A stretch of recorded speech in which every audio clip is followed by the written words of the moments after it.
Ted, I think we've got an email question that came into us, and it's basically, I was in a wreck, the other party was at fault. You can tell by the damage, and the police report says so. Now, the insurance company says before they make the final determination, they have to go to the scene. Let's see here. Does a police report have no bearing?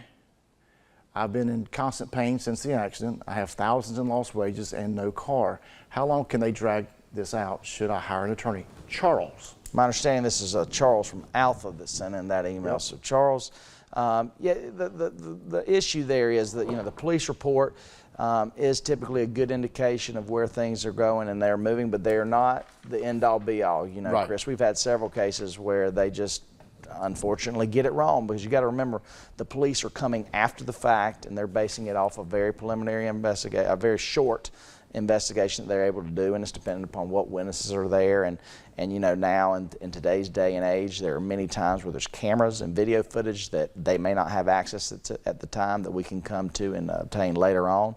They may not capture all of the witness testimony that is there that we can go and find with our investigators later on after the fact.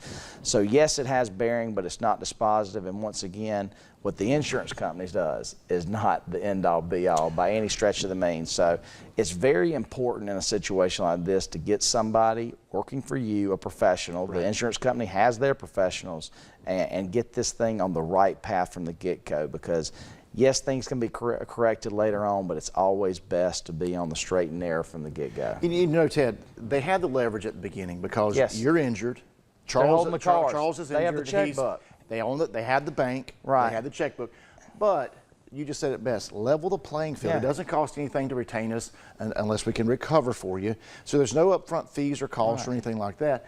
Level the playing field, Charles. I mean, somebody like Charles, he doesn't know what he's doing in this situation. He's just trying to get to the farm or work on his tractor or whatever, and he gets hit, and now he's not knowing what to do. Am I going to be able to go to work tomorrow? Am I going to be able to take care of my wife? Am I going to be able to take care of my grandkids? I don't know. So we got to make sure and help him get back to just being Charles, and that's what Charles wants to do, is be Charles and not have to worry about an accident. So it's really important. You say it best. We try to get our clients back to where they were before the accident, to being themselves, and that's main important.